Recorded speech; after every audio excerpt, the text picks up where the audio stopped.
నందు ప్రియమైనటువంటి సంఘస్థులారా, ఈ ప్రత్యేక సమయంలో మత్తయి రాసిన సువార్త 7వ అధ్యాయము 7-8 వచనాలు ఉన్న భాగాన్ని చదువుకుందాం. మత్తయి రాసిన సువార్త 7వ అధ్యాయము 7-8 వచనాలను చదువుకుందాం.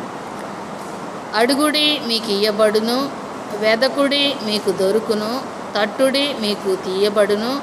అడుగు ప్రతివాడును పొందును, వెదకువానికి దొరుకును, తట్టువానికి తీయబడును. ఈ భాగాన్ని మనం గమనించినట్లయితే మనిషి 3 పనులు చేయాలని చెప్తూ ఉన్నాడు. 1 అడగాలి, 2 వెదకాలి, 3 తట్టాలి. అడగడం అంటే చాలా ఈజీ.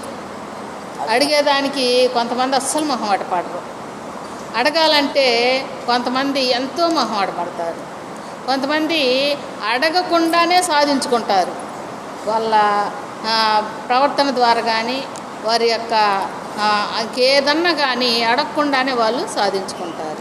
సరే, ఏది ఏమైనా ఇక్కడ మనకి ఏం కనిపిస్తుందంటే అడిగేవానికి దొరుకుతుంది. అయితే అడిగే విధానం తెలుసుకోవాలి. చాలామందికి అడిగే విధానం తెలియదు. కొంతమంది అడిగినప్పుడు వస్తువుని వెంటనే ఇవ్వాలనిపిస్తుంది. కొంతమంది అడిగినప్పుడు ఇచ్చే వస్తువు కూడా లోన పెట్టుకోవాలనిపించింది. కొంతమంది అడగకపోయినా ఆమెను అల్లంత దూరాన్ని చూసే ఆమెకి ఇవ్వాలనే ఆలోచన కలుగుతుంది. అలాగే దేవుని సన్నిధిలో మనము అడిగిన ప్రతిదీ పొందుతాము. అడగడం అంటే ఏంటి అంటే మనకున్నటువంటి నిజస్థితిని దేవుని సన్నిధిలో ఒప్పుకోవాలి. ఎగ్జాంపుల్, నేను పాపిని అనుకోండి, ప్రభు సన్నిధికి వెళ్ళి, అయ్యా నేను పాపిని, నా పాపాన్ని క్షమించయ్యా, నేను నీ బిడ్డగా జీవిస్తానయ్యా, నాకు రక్షణ ఇవ్వయ్యా, నాకు మారు మనసు ఇవ్వయ్యా అని ఉన్నది ఉన్నట్లు ప్రభు సన్నిధిలో చెప్పాలి. చాలామంది ఎదుటోళ్ళకి చెప్తే సరిపోతుందనో, ఆళ్ళ నెల బిరిగితే సరిపోతుందనో, లేకపోతే కొంతమంది చెప్పకపోయినా దేవుడికి అన్నీ తెలుసానో, కొంతమంది నారు పోసినోడికి నీరు పోయకుండా ఉంటాడా అనో, ఇలాగూ రకరకాలుగా ఊహించుకుంటూ ఉంటారు. అలా కాకుండా దేవుని సన్నిధికి వెళ్ళి మన నిజ స్థితిని ఒప్పుకోవాలి. పాపివైతే నీ పాపాన్ని ఒప్పుకోవాలి. రోగివైతే నీ రోగం గురించి చెప్పాలయ్యా, నాకు పలానా రోగం ఉన్నది, పలానా ఉన్నది, నువ్వు తగ్గించయ్యా. లేదు, నువ్వేమైనా అప్పుల పాల్లో ఉంటాయా, నేను అప్పుల పాల్లో ఉన్నాను, నాకున్నటువంటి ఆ యొక్క తప్పు వలన, లేక నాకున్నటువంటి అది యొక్క అజ్ఞానము వలన నేను అప్పుల పాలయ్యానయ్యా, ఆ అప్పులు తీర్చేటువంటి మార్గం నువ్వు చెప్పాయా అని ఉన్నది ఉన్నట్టు దేవుని సన్నిధిలో మనం చెప్పాలి. అలా చెప్పినప్పుడు దేవుడు వాస్తవాన్ని గ్రహిస్తాడు. నా బిడ్డ నిజంగానే వాస్తవాన్ని చెప్తుంది, నా బిడ్డ నిజంగానే పశ్చాత్తాపంతో వెతుకుతుంది, నా బిడ్డ నిజంగానే నేను తీరుస్తాననేటువంటి ఆలోచన ఆమె మనసులో ఉన్నది కనుక ఆమె నాకు చెప్పిందని దేవుడు మన నిజస్థితిని గమనిస్తూ ఉంటాడు. ఎందుకు ఆ మాట చెప్తూ ఉన్నాను అంటే 91 కీర్తనలు అంటాడు, నువ్వు లేచుట నిలుచుండుట నాకు తెలుసు అంటాడు. యెహోవా నా నోటికి రాక మునిపే నీవు నన్ను గ్రహించుచున్నావు అంటాడు. అంటే దేవునికి మరుగైనది ఏదీ లేదు.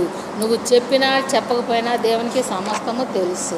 మరి ఎందుకు దేవుడు నీ ద్వారా చెప్పించుకోవాలి అనుకుంటున్నాడు అంటే అక్కడ ఒక లాజిక్ ఉన్నది. ఏంటంటే మనం దేవుని సన్నిధిలో చెప్పామనుకోండి, మరలా పని చేయడానికి మనం భయపడతాం. అది దేవుడు ఆలోచించి. మనం పాపమని ఒప్పుకున్నాక మళ్ళీ పాపంలో పడాలనుకో భయపడతాం. ఎందుకు? అయ్యో మొన్నే కదా ప్రభు సన్నిధిలో ఒప్పుకున్నాను, మొన్నే కదా నేను దేవునికి విన్నపం చేశాను, అలా చేసినప్పుడు మరలా ఇంకోసారి అలా చేస్తే బాగుండదేమో అని మనము ఇంకోసారి చేయకుండా ఉండడానికి జస్ట్ అవకాశం అన్నమాట. కాబట్టి మనకి ఉన్నది ఉన్నట్టు దేవునికి వివరిస్తే వాస్తవాన్ని విన్న దేవుడు మరి మన అర్హతను గురించి ఆలోచించడు. నువ్వు అందంగా ఉన్నావా, నువ్వు చక్కగా ఉన్నావా, లేదా నువ్వు బాగున్నావా, మంచి చీర కట్టావా, మంచి నక్లేస్ వేసావా, లేదా బోధన వచ్చావా, లేదా తినకుండా వచ్చావా అని ఇవన్నీ దేవుడు ఆలోచించడు. మరి ఏమి ఆలోచిస్తాడంటే నీకున్న అర్హతను ఆలోచిస్తాడు. ఏంటి నీ అర్హత? బాప్తిసం పొందుదాం అనుకుంటున్నావా లేదా? రక్షణ పొందుదాం అనుకుంటున్నావా లేదా? దేవుని సన్నిధికి వద్దామనుకుంటున్నావా లేదా?